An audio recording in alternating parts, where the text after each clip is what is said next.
बिस्मिल्लाहिर्रहमानिर्रहीम। अस्सलाम वालेकुम नाज़रीन, प्रोग्राम मुकाबले में मेरे और आमिर मतीन साहब की तरफ से खुश आमदेद कहेंगे अपने तमाम देखने वालों को। नाज़रीन, इस वक्त पाकिस्तान के अंदर जो इलेक्शन का मौसम है और उस इलेक्शन से पहले ही जितनी भी सियासी जमातें हैं उनकी दौड़ भी इस वक्त शुरू हो चुकी है, मगर यहाँ पर किसी को लेवल प्लेइंग नहीं मिल रहा और मगर किसी का शिकवा यह कि हमें फील्ड ही नहीं दी जा रही। चंद हफ्तों की मुसाफत पर इस वक्त इलेक्शन हमारे खड़े हैं, उसके बावजूद शक के बादल अब तक क्यों मंडला रहे हैं, यह सवाल बड़ा अहम है जिसके ऊपर तफसील से आमिर साहब का तजिया लेंगे। मगर इसके साथ साथ इंतखाब कौन लड़ेगा, ज़िमनी इलेक्शन के अंदर कौन उतरेगा। मियां नवाज शरीफ साहब जो है वो टिकटों की तकसीम के ऊपर सख्त परेशानी में मुब्तला है। इस परेशानी की वजह क्या है, कौन से बड़े लोग आमने सामने आ गए हैं, यह भी आमिर साहब के तजिए में हम लेंगे जानेंगे। मगर दूसरी तरफ नून लीग का एक और भी मसला है कि सीट एडजस्टमेंट भी करनी है, मगर ये सिर्फ नून लीग का नहीं, बहुत सारी और दीगर सियासी जमातें हैं छोटी बड़ी जिनका मसला है सीट एडजस्टमेंट का। नून लीग लाहौर से इस्तेहकाम पाकिस्तान पार्टी के किन दो रहनुमाओं को एडजस्ट कर रही है, यह भी आज की ताजा खबर आप लोगों के साथ हम शेयर करेंगे। और इसके अलावा सुप्रीम कोर्ट के अंदर जो अहम केसेस की समाअत हुई है, जिसमें एक तो बहुत अहम मामला वो नाअहली का था कि वो तायात रहेगी या 5 साल तक हो सकती है। 4 जनवरी को मुतवक्के फैसला क्या हो सकता है, कानूनी राय इसके अंदर भी हम शामिल करेंगे। आमिर साहब, जैसे मैंने इलेक्शन के हवाले से बात की, तबसरे रोजाना होते हैं, हर शो में होते हैं, हमारे शो में भी होते हैं, हम आगे बढ़ के करेंगे भी, तबसरे होंगे, मगर खबर आप दबाकर बैठे हुए, वो खबर शेयर करें। खबर जो है आपको देते हैं, मगर एक पैसे लाइटर वेन में आपको पहले खबर देते हैं। मेरे सामने ये खबर पड़ी हुई है, ये इसकी सुर्खी मैं पढ़ देता हूँ। ये पीटीआई रहनुमा शोएब शाहीन के कागजात मुस्तरद हो गए, ख्वाजा सराय नायाब अली के मंजूर। ख्वाजा सरा नायाब जो है, तो मैं पॉलिटिकली करेक्ट रहना चाहता हूँ और अब मैं आपको पता है इंसानी हकूक़ का बहुत बड़ा अपने आप को जो है ना अलमबरदार समझता हूँ।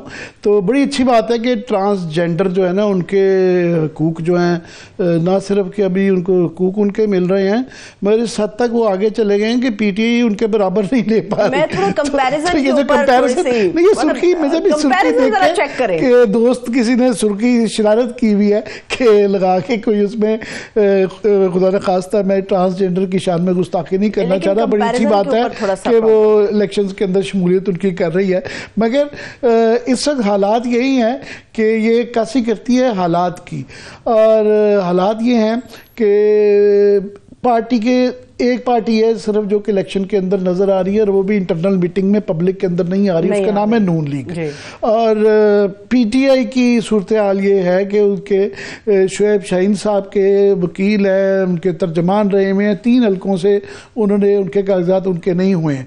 इसी यही हाल उनकी बाकी लीडर का है, उनको बेचारों को यही नहीं पता कि उनकी अंडर 19 में लड़ना है या मेन टीम में लड़ना है। मैं गौर खान का देख रहा था बयान, उन्होंने कहा जी लड़ना जरूर है, चाहे अंडर 19 ही लड़े हमारे। हाँ, बिल्कुल ऐसा तो वो उनको तो यही नहीं पता चल रहा किसने लड़ना है नहीं लड़ना। ये 90% तक जो उनके रिजेक्ट हो गए हैं, तो वो 70 पे आएगी 60 पे आएगी, क्या है उनकी तो जान के लाले पड़े हुए हैं। अब नून लीग है उनके यहाँ तो ये तासुर है और ये मफरूजा है कि वो तो बस उनकी टिकट मिलनी है और जीत जाना है, तो उस पर लड़ाइयाँ हो रही हैं। एक तो उनकी टिकटों की लड़ाइयाँ हम पहले बता चुके हुए हैं, ये रोहेल असगर का और याद सादिक का जो फड्डा है, हमारे ही अल्हम्दुलिल्लाह क्रेडिट है कि तबीना दौलताना कभी के उनको जो है किस तरह नहीं दी जा रही थी और लड़ाई मारकुटाइयाँ जो चल रही हैं। अभी वो लाहौर ही, क्योंकि पंजाब में ही इलेक्शन इंपॉर्टेंट है और पंजाब का जो किला है जो है ना वो तख्त लाहौर सबसे ज़्यादा अहम है। तो तख्त लाहौर में ना लड़ाइयाँ चल रही हैं। एक तो पहले ख़ानदान के अंदर हुआ ये है कि लाहौर इतना बड़ा शहर है, पहले एकदम ख़ानदान की सीटें होती थी, नवाज शरीफ होते थे, शहबाज शरीफ होते। अब ख़ानदान की 4 नेशनल की सीटें आ गई हैं। हम जब शहबाज शरीफ ने भी लड़ना है, नवाज शरीफ साहब भी हैं, मरियम बीबी भी आ गई हैं, शहबाज शरीफ भी, 4 सीटें तो ये हो गई। तो जो बाकी अब जिनकी सीटें ले रहे हैं ना, उनमें अब मुसीबत पड़ी हुई है। तो जी याद सादिक जो है ना घरेलू कट्टा बन के रह गए हैं, तो उनकी सोच की उन्होंने कोशिश की कि उनको जो है शेख रोहेल असगर की मिल जाए। रोहेल असगर दुम पे खड़े हो गए, उन्होंने कहा जनाब सवाल ही नहीं पैदा, तो मैं चाहे इंडिपेंडेंट लड़ना पड़ा तो मैं ये लड़ूंगा। अब ये लेटेस्ट खबर ये है कि लाहौर के अंदर शाहदरा की सीट जो है ना उसका एक वहाँ पे आपको याद होगा मरियम बीबी ने जलसे करने की कोशिश की थी, वो नाकाम हो गई, वो गली से में जी तो उसकी वजह से ज़ेरे ताब हैं बेचारे। वहाँ पे एक मलिक रियाज हैं जिनका बैरिया वाले मलिक रियाज से कोई दूर दूर का भी ताल्लुक नहीं है, नाम के 3 दफ़ा वो मुंतखब हो चुके हैं, मार्जिन के साथ जीतते हैं, बड़ी पक्की नून लीग की वो सीट मानी जाती थी। अब क्योंकि वो मरियम बीबी के लिए जलसा नहीं अच्छा कर सके तो वो ज़ेरे ताब हैं और उनकी छुट्टी हो रही है। जलसा अच्छा करने में मतलब बंदे नहीं ला सके, हर एक की नज़र जो है उस सीट पे है, या सादिक साहब भी उस नज़र पे हैं कि जनाब वहाँ से नहीं ले चलें तो मुझे रावी के उस पार भेज दें, जो है ना, ये रावी के इस पार है, रावी के उस पार, शादरे की सीट के ऊपर जो हो रहा है। दूसरा एक जो सबसे बड़ी खबर ये है कि नून लीग में और इस्तेकाम पार्टी में फाइनली एडजस्टमेंट की बातचीत आगे चली। रुक जाए, इसमें प्यासा कौन है और कुआं कौन है, ये आप बताइए। इसमें प्यासी तो जाहिर है इस्तेकाम पार्टी है बेचारी। अच्छा। जो है तो कुएं के मालिक मियां मोहम्मद नवाज शरीफ साहब जो है ना, उन्होंने अब ये पहले उन्होंने बहुत ज़्यादा इस पर सिस्टम मदामत की, जी नहीं हमने नहीं देनी। पहले वो मुनहरफ लोगों के लिए फैसलाबाद में निकाली गई जो है, जो उधर से लोटे टूट के आए थे, फिर इस तरह अब जो है ना लाहौर की सीट के अंदर जो है ना एक MNA और 2 MPA की सीटों पे बात चल रही है। MNA जिनके लिए गुंजाइश निकालने की कोशिश की जा रही है उनका नाम है अलीम खान।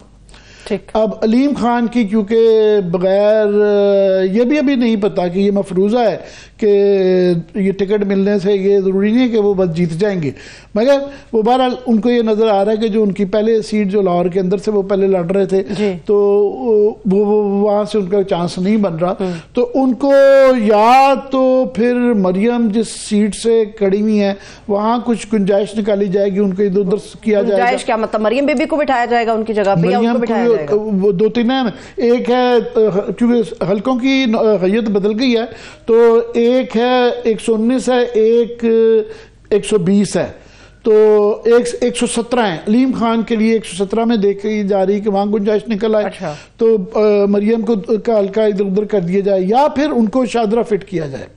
सो वो अलीम खान अकेले नहीं आ रहे, उनके साथ वो पंजाबी में कहते हैं चुंगा, तो चुंगे में आ रहे हैं साथ में ओन चौधरी साहब। अच्छा। ओन चौधरी साहब की भी जो है लॉटरी निकल गई, उनके लिए भी इम्कान है, इस बात का कभी इम्कान है कि सूबे की सूबाई सीट के अंदर जो है कहीं ना कहीं ओन चौधरी साहब को भी एडजस्ट किया जाएगा। अगेन मैं उसमें जिक्र कर दूं कि मफरूज़ा ये है कि PTI इनके साथ वो करके PTI तो वहाँ से जीतेगी नहीं, तो जिससे इत्तेहाद करेंगे वो जीत जाएगा।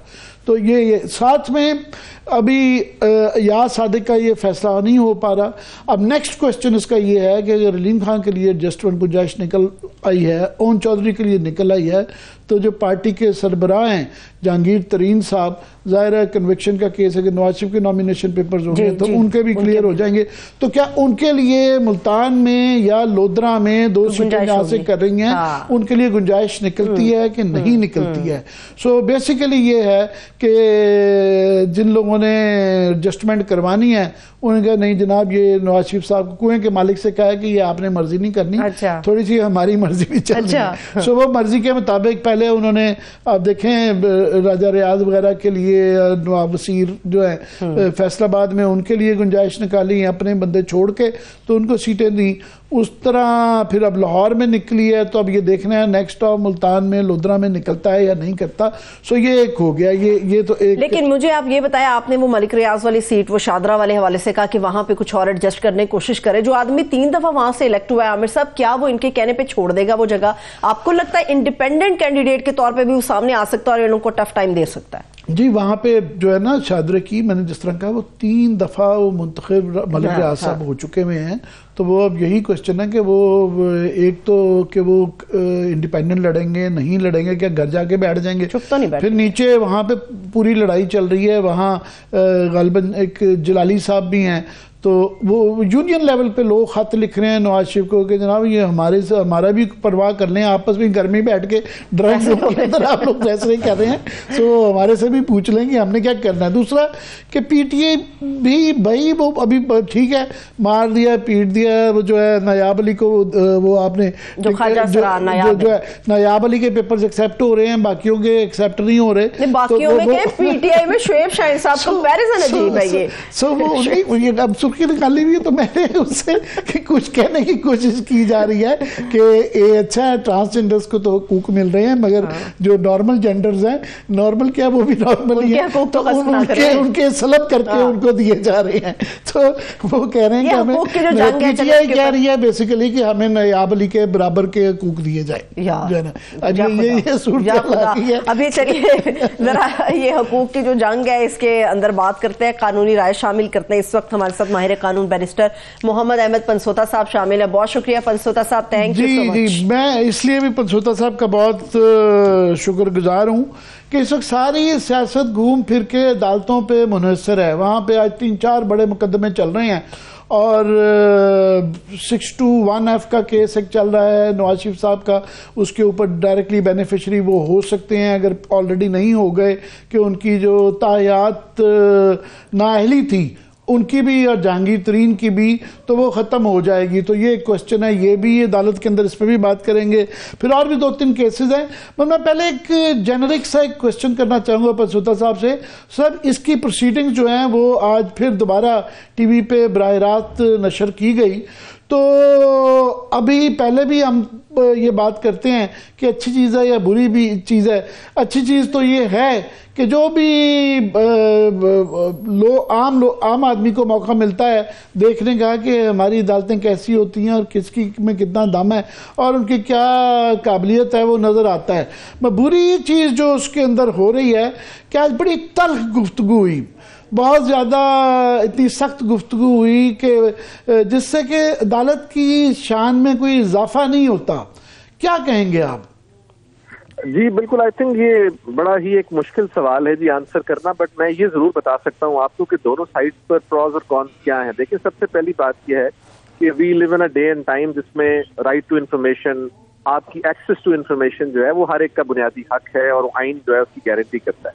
और उसी बुनियादी हकूक में से एक हकूक ये भी है कि आपके मुल्क के अंदर जो अदालतें हैं वो कैसे परफॉर्म कर रही हैं, उनके अंदर क्या प्रोसीडिंग्स चल रही हैं, एक आम आदमी को कैसे इंसाफ मिलता है, उस तक जो दस्तरस है वो एक आम आदमी की होनी चाहिए।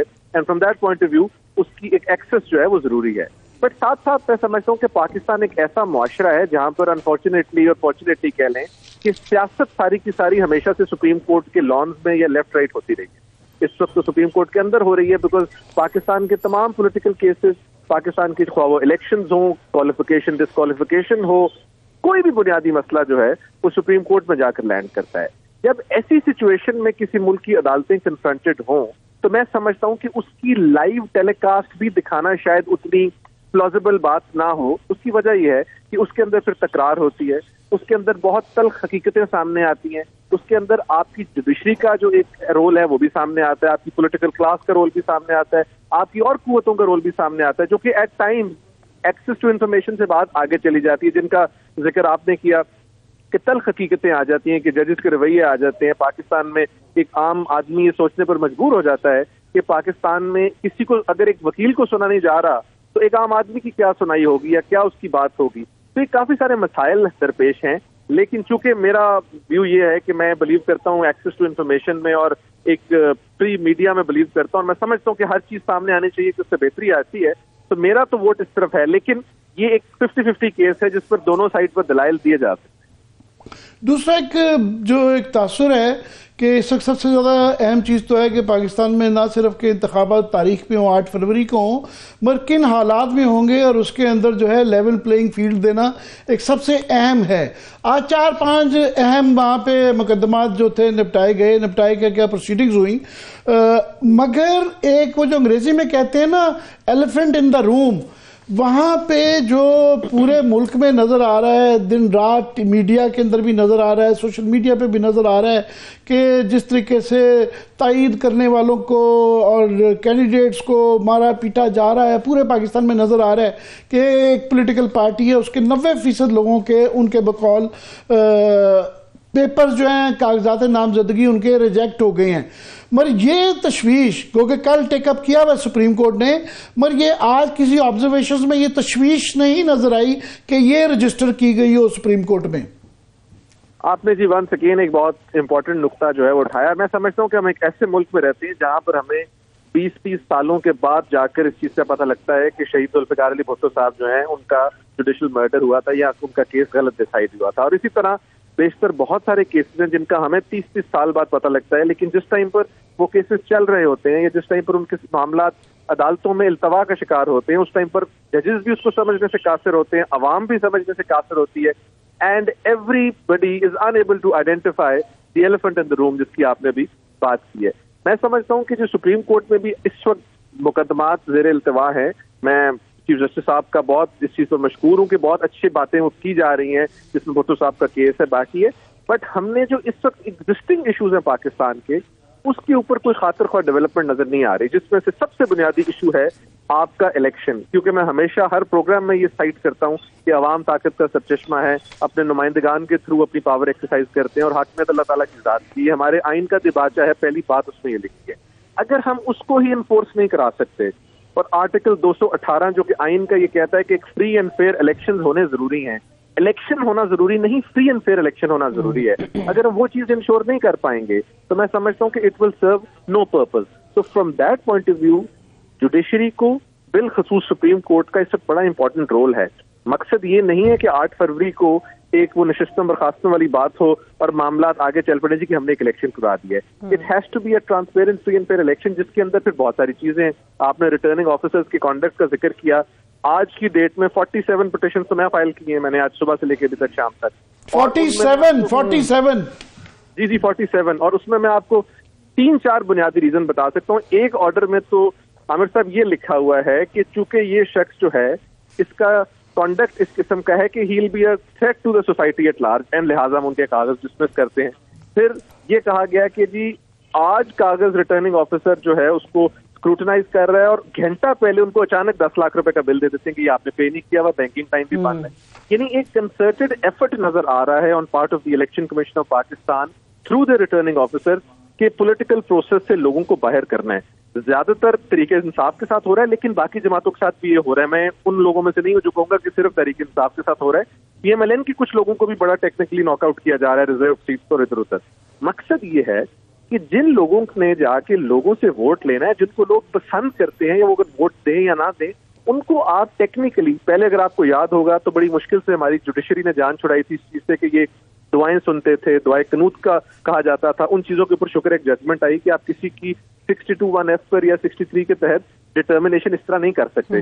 लेकिन इस टाइम पर जो डिटर्मिनेशन का प्रोसेस है, मतलब I can site so many examples. अब आज एक नॉमिनेशन पेपर है जिसमें मैंने फाइल किया, उसमें लिखा हुआ है एक खातून के बारे में कि आपने अपने बच्चों का जिक्र नहीं किया हुआ।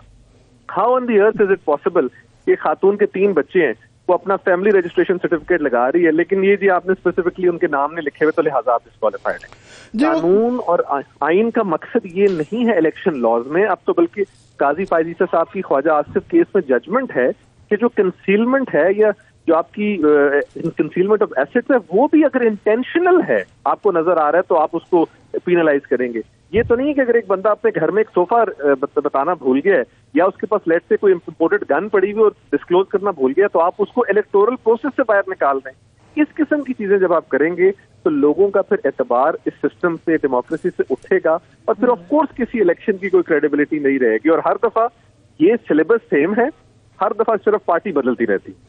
ग्राउंड जो आप जिक्र कर रहे हैं वो इतनी मज़का खेज हैं, किसी का बिल नहीं है, किसी का शेख रशीद साहब अब वो 6-7 दफ़ा इलेक्ट हो चुके हैं, अगर उनको नॉमिनेशन पेपर नामजदगी फाइल नहीं करने आते हैं तो फिर किसको आते हैं? वो रेस्ट हाउस में जी वो आप ठहरे थे तो फलानी जगह आपने उसका किराया नहीं दिया, तो कई दफ़ा वो ग्राउंड काफ़ी सारी मज़का खेज है। मेरा सवाल ये है आपसे कि जिस तरह आपने 47 जो है रिजेक्शंस की अपील की है, तो ओवरवेलमिंगली नजर आ रहा है कि एक पार्टी है उसके 80-90% जब रिजेक्ट होते हैं तो ऑब्वियसली एक यू कैन टेल कि there is a larger master plan at work.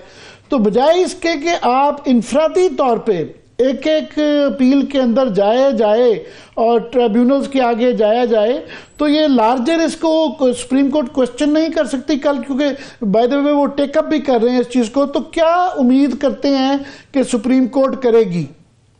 देखिए जी, सुप्रीम कोर्ट के अंदर तो बड़ी अनफॉर्चुनेट सिचुएशन ये हुई है कि जब सुप्रीम कोर्ट के अंदर इलेक्शन वाला इशू लेके जाया गया तो इलेक्शन कमीशन की तरफ से कुछ मिस स्टेटमेंट्स की गई, जिनमें सबसे बड़ी मिस स्टेटमेंट ये थी कि रिटर्निंग ऑफिसर जो हैं उनको लगाना जो है हमें इलेक्शन लॉज अलाउ करते हैं, बिल्कुल करते हैं, लेकिन इलेक्शन लॉज ये भी साथ साथ कहते हैं कि आपने फ्री एंड फेयर इलेक्शन करवाने। तो जो रिटर्निंग ऑफिसर्स को लगाया गया, उन तमाम रिटर्निंग ऑफिसर्स का अगर contact in the last few month देख लें आप लोगों के साथ, तो आप ये चीज देख के परेशान हो जाएंगे कि किस तरह उन लोगों ने उसको ट्रीट किया।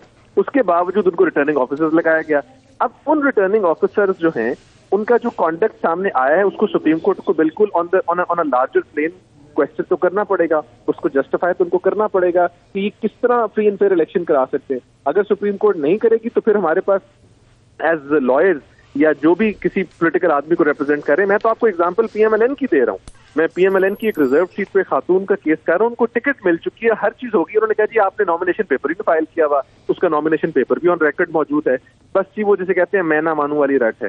सवाल ये है कि इस तरह की बेसिक बातों पे तो जैसे बचपन में क्रिकेट होती थी, जब आप मैच हारने लगते थे तो आप विकेटें उखाड़ के ले जाते हैं, ये तो उस टाइप की चीजें हैं। तो अगर आप एक ओवरऑल, मुझे तो एक कंसर्टेड एफर्ट नजर आता है to wipe out political class of this country, not a particular political party, but एक ओवरऑल सियासत नहीं होगी, पॉलिटिक्स नहीं होगी, आइन के तहत डेमोक्रेसी नहीं आएगी, आप कभी भी आगे नहीं जा सकते।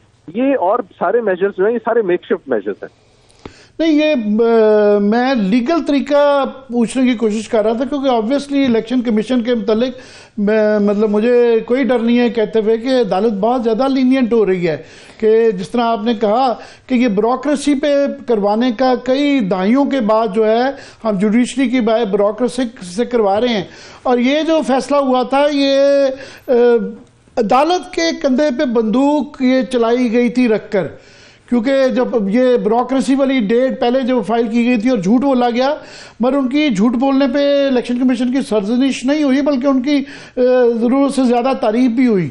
आज भी जो है एक आरओ का चलें अपने ही विजडम में उन्होंने मुअत्तली का फैसला जो पेशावर हाई कोर्ट का था सुप्रीम कोर्ट ने उसको सेट साइड कर दिया, मगर पूरे मुल्क में जो आरओ कर रहे हैं, जो उनकी नाक के नीचे हो रहा है, उस पे अब क्या कैसे किया जाएगा? ये एक एक को बुला के आप 47 की कितनी दफा पेश होंगे? देखिए जी, उस पे बड़ा सिंपल है कि अगर सुप्रीम कोर्ट ऑफ पाकिस्तान थोड़ा सा टाइट कर दे इलेक्शन कमीशन ऑफ पाकिस्तान को और उनको पाबंद कर दे इस बात पर, उन्होंने इलेक्शन सही तरीके से करवाने, तो ये आरओज 1 मिनट में ठीक हो जाएंगे। ये आरओज के पास जो इम्प्यूनिटी है ये तमाम हरकतें करने की, वो क्यों है? वो इसलिए है क्योंकि उनको इलेक्शन कमीशन ऑफ पाकिस्तान उस तरह नहीं पूछने जिस तरह पूछना चाहिए। शिकायत का अजाला नहीं हो पा रहा, लोग जो है वो पहुंच नहीं पा रहे अपने नॉमिनेशन पेपर्स फाइल करने की, लेट अलोन स्क्रूटनाइज उन्होंने हमें आपको बता रहा हूं कि जब नॉमिनेशन पेपर्स फाइल हुए हैं तो I think through high court कोई 100-150 नॉमिनेशन पेपर तो हाई कोर्ट के थ्रू फाइल हुआ है कि जी हमें सिर्फ इतनी इजाजत दे देंगे, एंटर होने दें। तो आपकी बात दुरुस्त है, सुप्रीम कोर्ट को इसको लार्जर कॉन्टेक्स्ट में देख के एक गाइडलाइन देनी पड़ेगी कि returning officers are suppose to act within the 4 corners of election laws and law.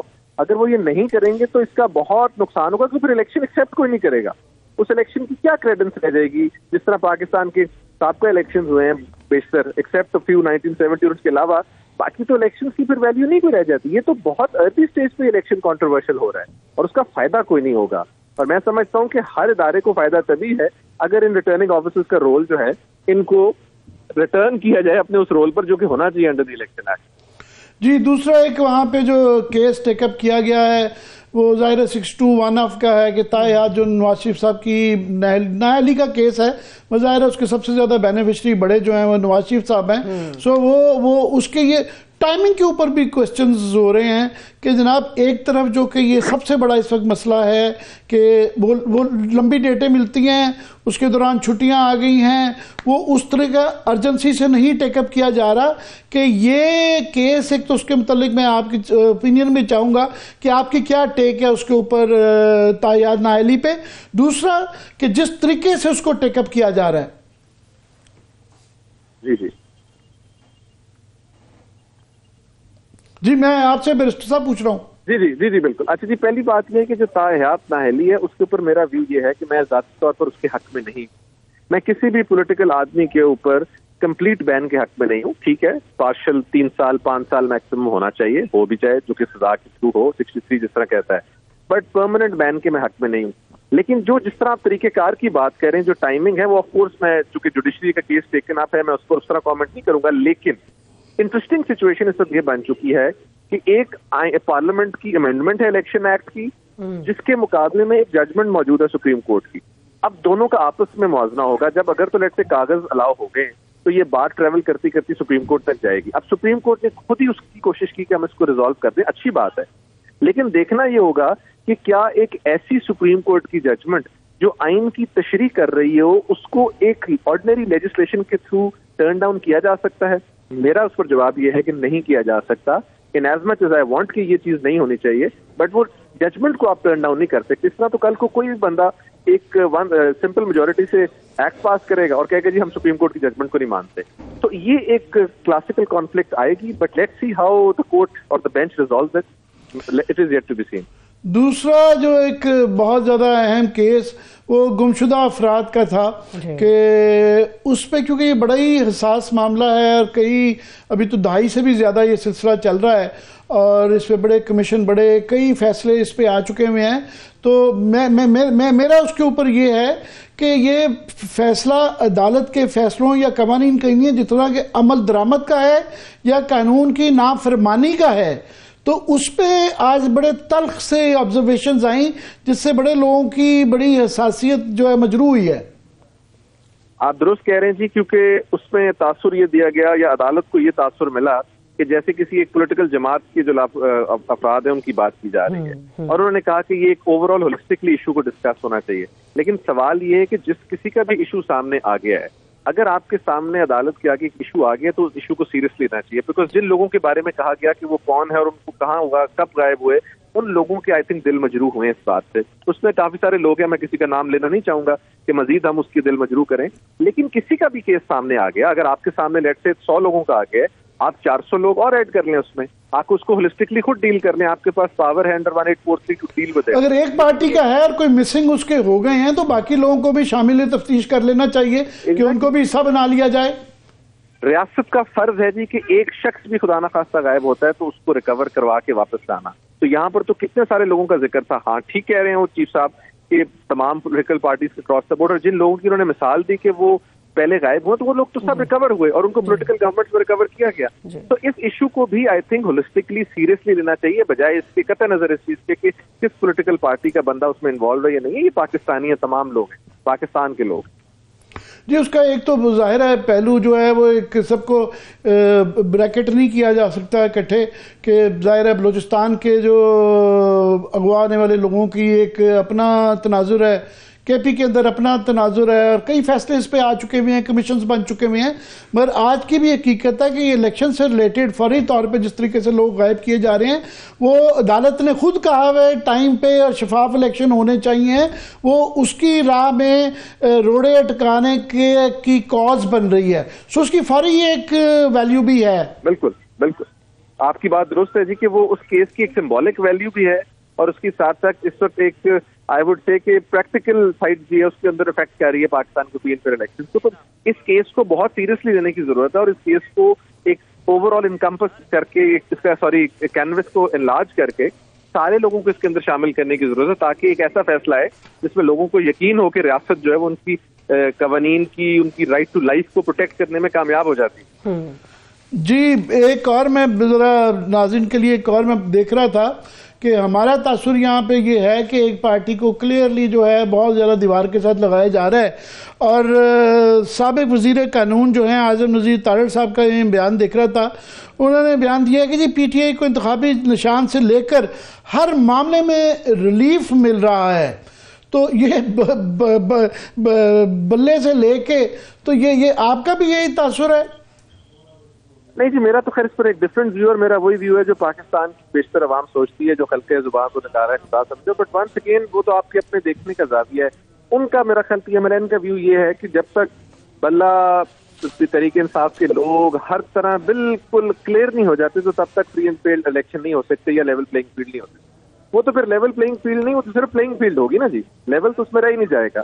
तो वो आई बिलीव उसको एक डिफरेंट एंगल से देखते हैं, but there are different ways of looking at it. I feel कि it should be a healthy competition.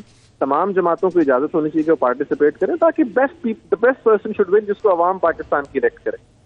जी क्योंकि Peshawar high court के फैसले के ऊपर काफ़ी बहस होती रही है कि वो जज साहब ने वो क्योंकि उसको मुअत्तल कर दिया तो ये है कि जनाब उसके ऊपर ये भी शायद कल सुप्रीम कोर्ट में टेकअप किया जाएगा, तो क्या उसके मेरिट पे भी जाया जाएगा या सिर्फ उसकी टेक्निकलिटी पे देखिए? जाना तो नहीं चाहिए जी, असूली तौर पर जाना तो नहीं चाहिए, बिकॉज वो एक सब जुडिस केस है हाई कोर्ट में, और इस बेंच में कुछ जजेस बैठे हुए जिनका व्यू है कि जो सब जुडिस मैटर है उसके ऊपर आप नहीं बात कर सकते, तो उसको नीचे से डिसाइड होने देना चाहिए। और वैसे भी उसमें सब्सटैंशियली किसी का निशान खत्म करके क्या फायदा हो सकता है, और जिस आर्ग्यूमेंट पर आप निशान खत्म कर रहे हैं उस पर तो पाकिस्तान की तमाम पॉलिटिकल पार्टीज के निशान खत्म कर दें फिर आप, अगर आपने उनकी इंटरनल इलेक्शंस की बात करनी है या जिस तरीके से किया जाए।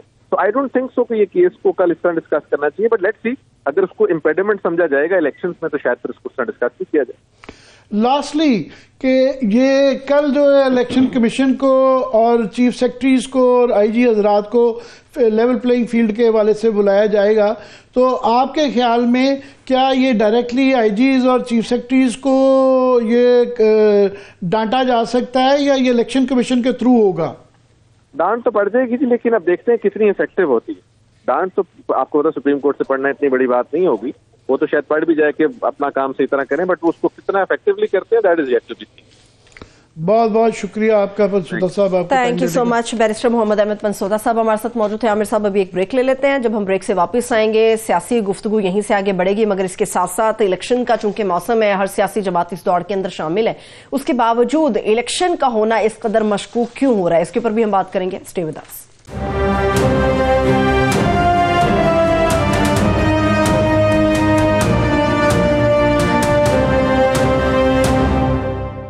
ब्रेक के बाद फिर से तमाम देखने वालों को खुश आमदेद कहेंगे। आमिर साहब गुफ्तगू के तसलसल को बरकरार तो रखेंगे, मगर अभी जो एक बड़ी अफसोसनाक खबर आई है वो साबिक वफाकी वजीर सरताज अजीज साहब के हवाले से है कि वो इंतकाल कर गए। जी, सरताज अजीज साहब जो हैं वो वजीर ख़ारजा भी रहे, वजीर ख़जाना भी रहे, और उनकी सियासत का जो करियर है वो 3-4 दाइयों पे मुहित है, और बहुत ज़्यादा उनके शाइस्ता ज़ुबान वाले थे, और उनके यहाँ तक के मुझे वैसे उनका कभी कोई नाक़िद मिला ही नहीं है। उनकी पॉलिसीज़ के हवाले से भी बात करते थे, मगर उनके अंदर एक हमेशा से एक बड़ा बर्दाश्त रहा, मुझे बड़ा मेरा उनसे ताल्लुक़ रहा हुआ है ज़िंदगी में, और मगर इतनी शाइस्तगी से बात करते थे कि आप अगर उनसे सख्त सवाल भी करना चाहते हैं ना तो आप कई दफ़ा नहीं करते थे, क्योंकि वो एक तो वो जो पॉलिटिशियंस के मतलब कहा जाता है उन्हें थिक स्किन्ड होना चाहिए कि बर्दाश्त करनी चाहिए, बर्दाश्त बहुत थी, टॉलरेंस बड़ी थी, और एक नून लीग के अंदर जहाँ पे काफ़ी एक शिद्दत पसंदी के भी जरासीम मौजूद हैं, तो वो एक बड़ी मॉडरेट आवाज़ थे, मॉडरेट थे, और बड़ी मैं समझता हूँ कि बहुत बड़ा पाकिस्तान की सियासत के लिए और ओवरऑल भी पाकिस्तान की माशरे के लिए एक बहुत बड़ा लॉस है। सही है, ठीक है। अब आगे बढ़ते हैं आमिर साहब, इससे पहले आपने ब्रेक से पहले जो है वो इस्तेहकाम पाकिस्तान पार्टी के हवाले से बड़ी तफसील के साथ गुफ्तगू की थी, मगर एक तो मैंने सीट एडजस्टमेंट के हवाले से 1-2 सवाल और आपसे पूछने, मगर ये मुझे बताइए इस्तेहकाम पाकिस्तान पार्टी में जो फिरदौस आपा है वो कहाँ जाएंगी? उनका कोई जिक्र ही नहीं है। गुड क्वेश्चन कि आप देखिए, अगर आपका बड़ा ये हक बजाना में आप ये सवाल करने में, और आपा से पूछना चाहूँगा मैं कि अलीम खान के लिए चले निकल आती, अलीम खान बड़े हैं, ओन चौधरी के लिए अगर निकल सकती है तो आपा का उससे वजन बहुत ज़्यादा है। सियासी वजन की बात कर रहा हूँ, सियासी वजन की बात कर रहा हूँ कि ओन चौधरी के मुकाबले में बहरहाल वो इलेक्ट होती रही हैं सियालकोट से, वहाँ से बाकायदा और बड़े मुश्किल हालात में इलेक्ट होती रही हैं, तो उनके लिए भी ये सीट एडजस्टमेंट की कोई उनकी दूर दूर तक खबर नहीं आ रही। पहले तो उन्होंने इस हद तक गई थी कि जी वो 40-50 जो है नेशनल असम्बली की और 60-70 जो है सूबाई असम्बली की, सो वो घूम फिर के अभी तक जो इतला आई है वो 2 सीटों की आई है कि 2 सूबाई और 1 नेशनल। सो एक अलीम खान के लिए और एक ओन चौधरी के लिए सूबाई हल्के के अंदर, वो सूबाई में उनका है हल्का PP 163 जो है वहां से उन्होंने जमा करवाए हुए हैं, तो उसके लिए गुंजाइश है। अलीम खान का भी ये नहीं क्लियर कि हल्का जो 117 होगा, 119 होगा, 120 होगा, शादरे के रावी के उस पार होगा या रावी के इस पार में। अच्छा। तो अब क्वेश्चन ये है कि व्हाट नेक्स्ट। बाकी अगर जहांगीर तरीन को नहीं मिलती, इनको मिलती है, क्योंकि आप देखें इन सारों के मतलब जो है नून लीग ने क्या कुछ नहीं कहा हुआ, पर सबसे ज्यादा तो जो कहा हुआ है तनकीद का निशाना वो तो जहांगीर तरीन रहे हुए हैं, तो जो ही कोई उनके साथ एडजस्टमेंट होगी तो वो नहीं। फिरदौस आपा भी बड़े सख्त गुफ्तगू करती रही हैं जब तक वो PTI का हिस्सा थी। आमिर साहब, फिरदौस जो बीबी हैं वो सभी के खिलाफ और सबके फेवर में ही करती रही हैं माशाल्लाह। अब तो वो सारी पार्टियों में देखे ना, ये तो नून लीग की रह गई थी, वो पीपल्स पार्टी में भी रही हैं, वो मुशर्रफ के साथ भी रही हैं, वो जो है पीटीआई के अंदर भी रही हैं, तो ये तो चौथी है। तो अब ये उनसे भी एडजस्टमेंट हो जाती है, तो उनकी पूरी सेंचुरी हो जाती है कि पांचों की पांचों जो बड़ी पार्टी हैं उनकी वो बन जाती हैं। मगर देखना है ये एक बहुत बड़ा मेरा ख्याल उनकी तरफ से अगर वो सियासी बैन डालें तो वो डाल सकती है, डालना चाहिए। तो दूसरा, अगर जहांगीर तरीन को मिलता है तो एक बड़ा सवाल आता है कि आप और मैं वो पुराने तमाम इस तरह के टोटे निकाल के लाएंगे कि जनाब ये देखें क्या कुछ माजी में इनके मतलब कहते रहे। अगर नहीं उनको एडजस्टमेंट उनके साथ की जाती तो फिर क्वेश्चन आ जाता है क्यों नहीं, अगर रहीम खान के लिए हो सकती है तो उनसे किसको क्या एतराज़ है।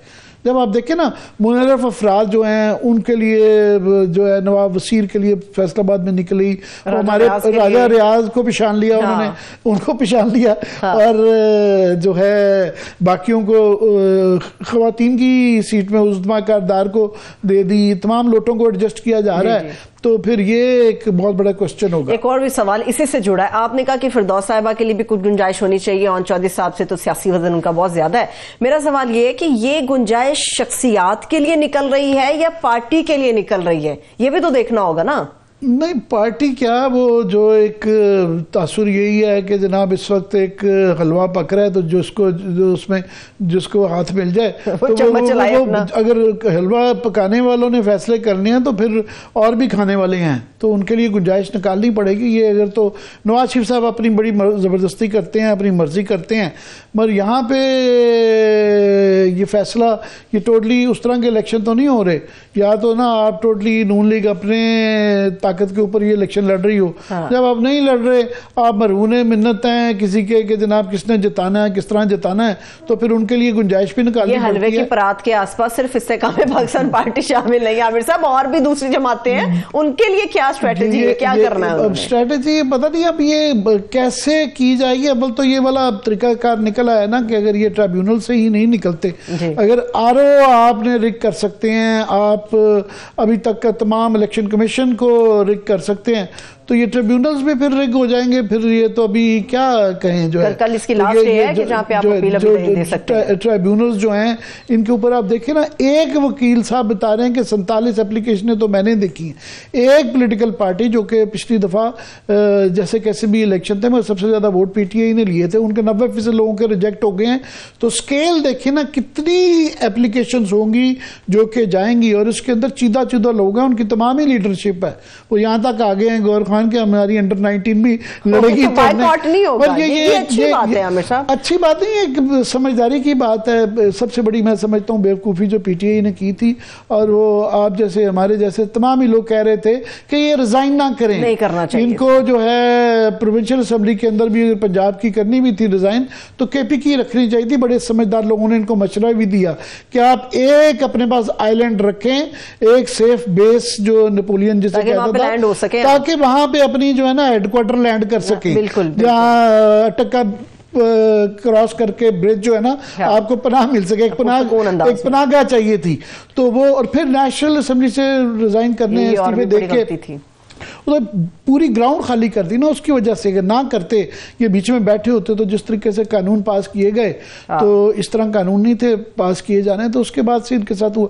सो ये अकल आ गई है, क्योंकि इलेक्शन जैसे कैसे तैसे भी हो जाएं, इलेक्शन का हो जाना ही इनके लिए बेहतर है। बहरहाल ये इदारे इंपॉर्टेंट होते हैं, जैसे मर्जी रूले लंगड़े हो जाएं, पार्लियामेंट इंपॉर्टेंट होती है, पार्लियामेंट की वजह से मीडिया भी स्ट्रेंथ पकड़ता है, हम भी वहीं से स्ट्रेंथ ड्रॉ करते हैं, अदालतें भी वहां से स्ट्रेंथ ड्रॉ करती हैं, तो ओवरऑल जो सारा ढांचा होता है, सिविल मिलिट्री सब कुछ है, तो वो एक सेफगार्ड होती है, वो एक वॉच डॉग है।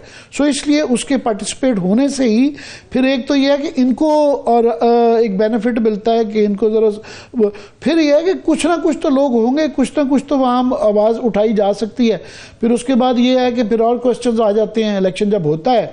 लेट्स से कि उनका वर्स्ट केस सिनारियो ले लेते हैं, जिस तरह वो खुद गौर खान कहना शुरू हो गए हैं कि हमारी अंडर 19 लड़ती है, इमरान खान भी नहीं लड़ रहे, उनकी मेन टीयर भी नहीं, शाह महमूद को भी नहीं लड़ने दिया जा रहा, और भी कई लोग पहले ही जा चुके हुए हैं।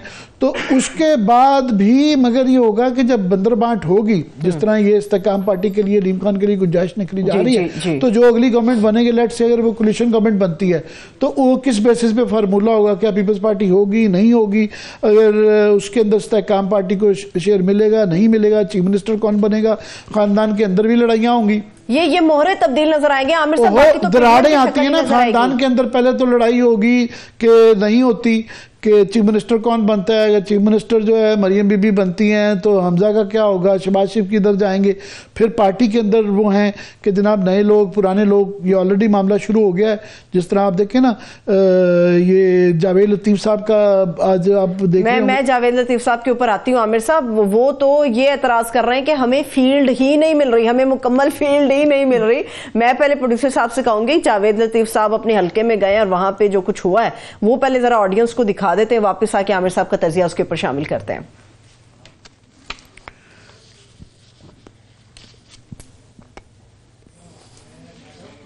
ये जावेद लतीफ साहब, ये आमिर साहब जावेद लतीफ साहब थे। ये बहुत सारी ऐसी चीजें थी जिसकी वजह से हमने इसकी जो ऑडियो है उसको शामिल इसमें नहीं किया आमिर साहब, लेकिन इससे पहले एक रात की भी उनकी वीडियो थी जब वो अपने हल्के के अंदर बैठे थे और वो लोग कहते हैं ना कि भाई हम तो तैयार बैठे सवाल करने के लिए, जवाब आपके पास है, ये देखिए क्या हालात हुए। ये इसके ऊपर पता नहीं ये क्लेम्स काउंटर क्लेम्स हैं कि अब की है या कब की है, मगर ये है, ये सूरत हाल तो ये है। अभी एक जुमला चल रहा था सोशल मीडिया पे कि पीटीआई जाती है तो पुलिस पकड़ लेती है, नून लीग वाले जाते हैं तो वहां पकड़ लेते हैं। सो बहरहाल कभी ना कभी आपको हलकों में जाना पड़ेगा, वोट मांगना पड़ेगा और जलसे करने पड़ेंगे। तो अभी तक देखे ना ये 1 महीने के करीब रह गया इलेक्शन को, कहीं आपको जलसे जुलूस नजर आ रहे हैं आमिर साहब? कहीं हलकों में ये लोग नजर आ रहे हैं आपको, या तो पार्लियामानी बोर्ड के इजलास में नजर आते हैं या घर के ड्राइंग रूम में नजर आते हैं? समझ आती है, पीपल्स पार्टी की समझ आती है, क्योंकि उनको अपनी सिंध की पनाहगाह के अंदर बैठे हुए हैं और वहां पे उनका भी फिलहाल कोई मुकाबला नजर नहीं आ रहा, सो वो कंफर्टेबल नजर आ रहे हैं। और उनके यहाँ कोई सीटों की इतनी लड़ाई नहीं होती, 30 साल से वही कैंडिडेट है, सबको पता है कि यही पिछली दफा मुंतखब थे, इस दफा भी यही उम्मीदवार होंगे, सो उनके यहाँ ये लड़ाइयाँ नहीं है। पीटीआई के लिए तो जिंदगी मौत का, वो तो एक मौत के कुएं में मोटरसाइकिल बेचारे चला रहे हैं कि शेर भी तो फंसा खड़ा है ना आमिर साहब, वो कौन सा निकल रहा है इजलासों से बाहर? सवाल यही है कि ये शेर वाले जो हैं नून लीग वाले, ये क्यों नहीं हलकों में जा रहे? सो ये फिर ये नवाज शरीफ साहब बाहर क्यों नहीं आ रहे, मेरा ये सवाल है। छोड़ दें इन लोगों को, आप बताएं नवाज शरीफ साहब बाहर क्यों नहीं आ रहे? अभी तो ये वो तो बड़े पॉपुलर लीडर हैं। ये कह रहे हैं कि उसूली तौर पे ठीक है, ये हमने भी बड़े इलेक्शन यहाँ पे कवर किए हैं, 85 से कवर करते आ रहे हैं।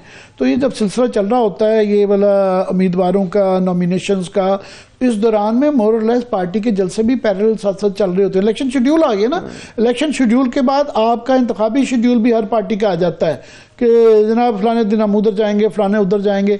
वो एक मीनार पाकिस्तान में नवाज शरीफ साहब ने जलसा किया, उसके बाद उनका कोई जलसा क्या, जलसी भी नहीं हुई।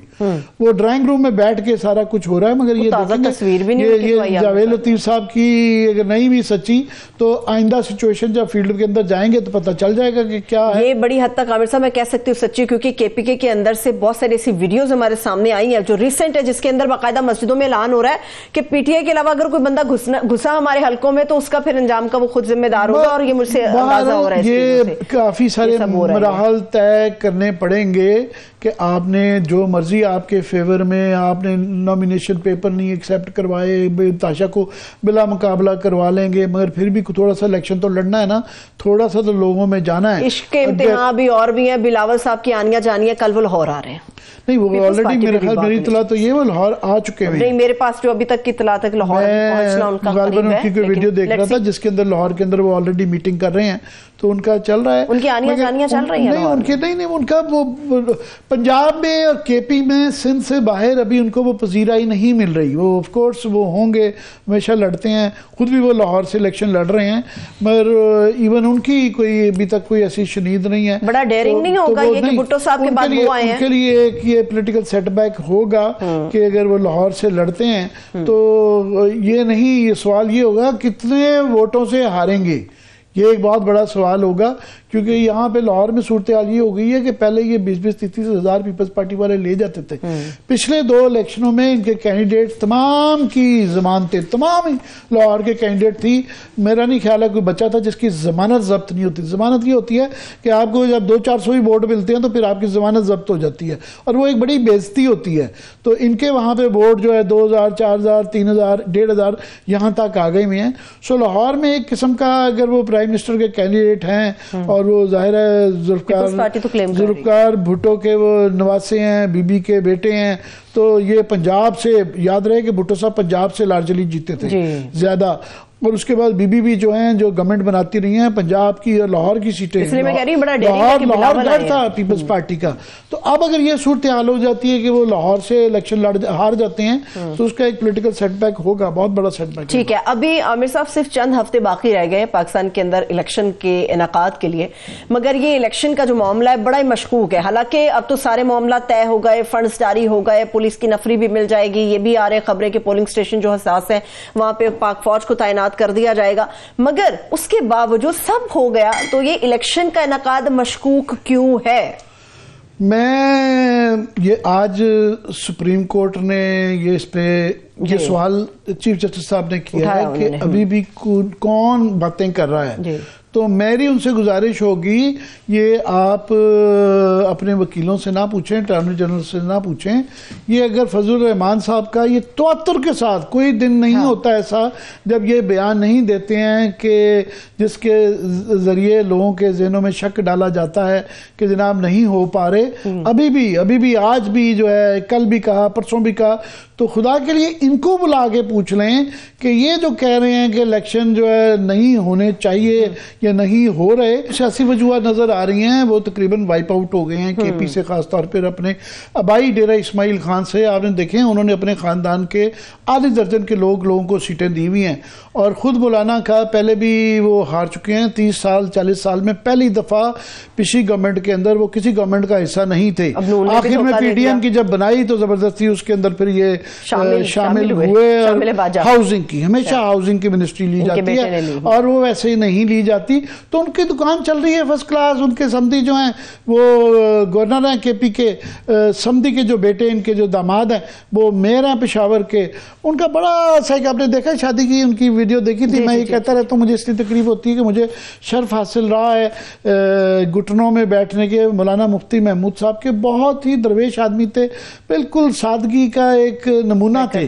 तो ये जब मैं देखता हूँ हालात में रह रहे हैं और क्या वो शादी थी और क्या करोड़ों रुपए खर्चे गए, पूरा पाकिस्तान की अशराफिया वहां पे आई है। तो वो बेचारे, उनकी तो जिंदगी मदरसों में गुजर गई, हुजरे के अंदर ही सारी जिंदगी उन्होंने गुजारी, बड़ा महदूद सा उनका सामान होता था। और ये बस वो दुकान है। अब ये सियासत नहीं रहेगी। दुकान में आमिर साहब जिससे सौदा डालना था, दुकान में जिससे सौदा डालना था वो थी नून लीग ने हाथ कर दिया, बेवफाई इनके साथ कर दिया। 2-2 हाथ करने के लिए पीटीआई भी तैयार है। लास्ट कमेंट आपका चाहिए। शेर अफजल ने कहा है कि इलेक्शन में हम 2-2 हाथ कर देंगे। 2-2 हाथ मतलब 2-2 हाथ। एक तरफ शेर सब ये कह रहे हैं, वो कह रहे हैं अंडर 19 से लड़ना है, तो ये अभी ओपन टू क्वेश्चन। बहुत शुक्रिया, थैंक यू सो मच। देखने वालों का शुक्रिया, इजाजत दीजिए, खुदा हाफिज।